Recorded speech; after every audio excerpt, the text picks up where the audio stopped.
कुल मिलाकर ईरान पर अमेरिकी हमले के पूरे आसार हैं और ये कभी भी हो सकता है। ईरान के सर्वोच्च नेता खामनेई की सरकार का तख्ता पलट साफ तौर पर नजर आ रहा है।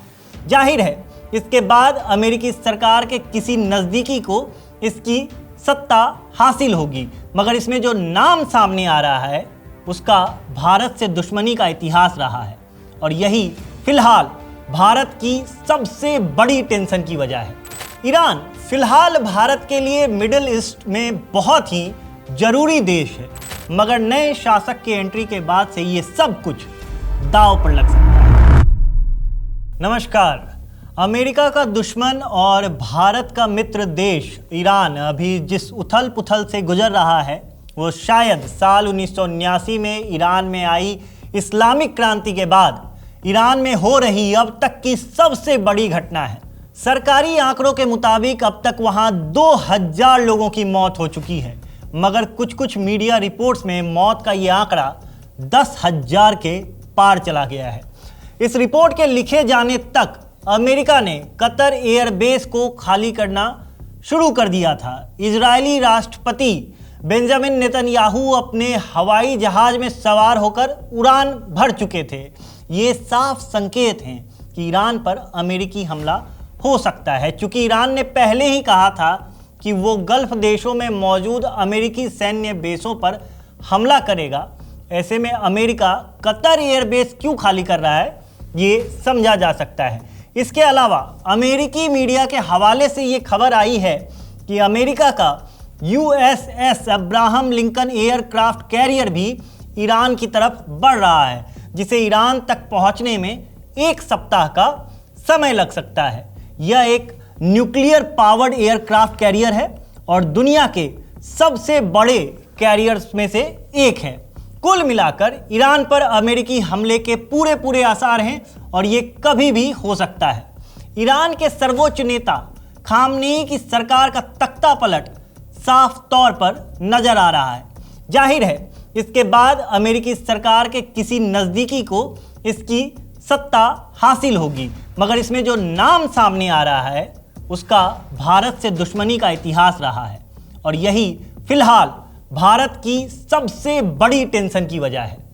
रिपोर्ट्स की माने तो ईरानी नेता खामनेई से सत्ता छिन जाने के बाद जिस इंसान को ईरान का अंतरिम सलाहकार बनाया जा सकता है उसका नाम है Reza Pahlavi. Reza Pahlavi Iran के पूर्व शासक मोहम्मद रजा शाह के बड़े बेटे हैं। साल 1979 में ईरान में हुए इस्लामिक क्रांति के बाद वे अमेरिका में रहने लगे और लगातार आज़ाद ईरान की मांग उठाते रहे हैं। रजा पहलवी को आज तक ईरान की सत्ता हासिल नहीं हुई, मगर उनके पिता मोहम्मद रजा शाह ने 1941 से लेकर साल 1979 तक ईरान की बागडोर संभाल रखी थी। इस दौरान उनके एंटी इंडिया फैसले जग जाहिर थे। पाकिस्तान की तरफ उनका झुकाव था और वे अमेरिका को अपना हितैषी मानते थे।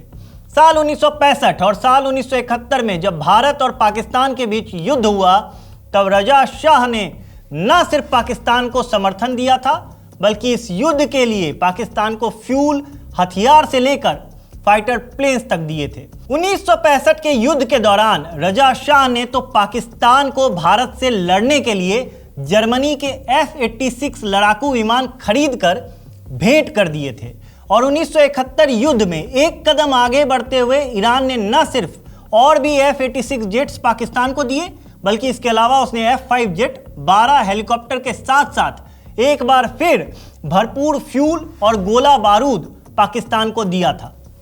भारत पाकिस्तान युद्ध में भारत के खिलाफ रहे रजा शाह की सोच कश्मीर मुद्दे को लेकर भी भारत के खिलाफ ही रही। वे खुले तौर पर कश्मीर को एक बफर स्टेट का दर्जा देते थे और भारत को आक्रमणकारी देश मानते थे। उनका मानना था कि भारत का कश्मीर पर कब्जा है, जो कि न सिर्फ अवैध है बल्कि भारत की विस्तारवादी नीति का हिस्सा भी है। अब इन्हीं रजा शाह के बेटे रजा पहलवी की ईरान की सत्ता में वापसी की अटकलें हैं। रजा पहलवी भले ही एक सेक्युलर ईरान, लोकतांत्रिक ईरान के हितैषी हों, मगर भारत के प्रति उनके नज़रिए को संदेह के नज़र से देखा जाना लाजमी है। ईरान फिलहाल भारत के लिए मिडिल ईस्ट में बहुत ही जरूरी देश है। ईरानी नेता खामनेई अमेरिका के धुर विरोधी भले ही हैं, मगर भारत के प्रति उनका रवैया सॉफ्ट रहा है। उनके सत्ता हासिल करने के बाद से भारत और ईरान के रिश्ते काफ़ी मजबूत हुए थे। ईरान फिलहाल भारत के लिए सस्ते तेल का न सिर्फ एक विकल्प है, बल्कि दोनों देशों के बीच करीब 1.3 से लेकर 1.7 बिलियन डॉलर का व्यापार है। ईरान का चाबहार बंदरगाह भारत के लिए एक बाईपास जैसा था, जिसकी वजह से भारत पाकिस्तान को बाईपास करके अफगानिस्तान के थ्रू मध्य एशिया के अन्य देशों से सड़क और रेल के माध्यम से जुड़ता था। इससे भारत की चीन और पाकिस्तान के साझा प्रोजेक्ट CPEC पर निर्भरता नहीं थी, मगर नए शासक के एंट्री के बाद से ये सब कुछ दांव पर लग सकता है।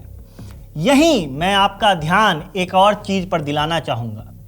हाल के समय में भारत के पड़ोसी देशों में जहाँ जहाँ तख्ता पलट हुआ है, वहाँ वहाँ एंटी इंडिया का माहौल और अमेरिका से दोस्ती वाला माहौल बना है।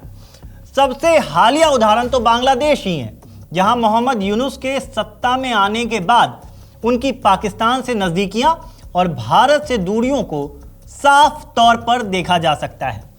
माना जाता है कि अमेरिका ने ही शेख हसीना के खिलाफ बांग्लादेश में उग्र हुए आंदोलन में अहम भूमिका निभाई थी, ताकि उसकी हितैषी सरकार वहां स्थापित हो सके।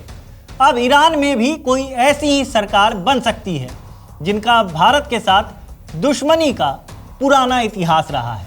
ये सब देखकर एक बार फिर से ये कहना जरूरी हो जाता है कि एशियाई महाद्वीप पर भारत एक एक करके अपने दोस्त खोते जा रहा है और हम कूटनीतिक स्तर पर लगातार फेल होते जा रहे हैं। जो देश अमेरिका के साथ हैं वो भी भारत के खिलाफ है, और जिनका झुकाव चीन की तरफ है, जैसे कि नेपाल, श्रीलंका वगैरह वगैरह, वहाँ भी भारत के खिलाफ माहौल देखा जा सकता है। मगर भारत की विदेश नीति अपने कॉफिन में आखिरी कील ठोके जाने का इंतजार कर रही है। हमें पता है कि एस जयशंकर साहब के नाम का पहला अक्षर एस सुब्रमण्यम के लिए स्टैंड करता है, मगर उनकी विदेश नीति के काल में भारत के खत्म होते हितैषियों और ठंडे बस्ते में जाती उनकी कूटनीति को लेकर उनका रवैया इसी एस शब्द से बने शौरी जैसा प्रतीत होता है, जिसको लेकर सिर्फ और सिर्फ माफी मांगी जा सकती है और कुछ भी नहीं हो सकता है। आप देखते दिखाते रहिए बीटी चोखा। धन्यवाद।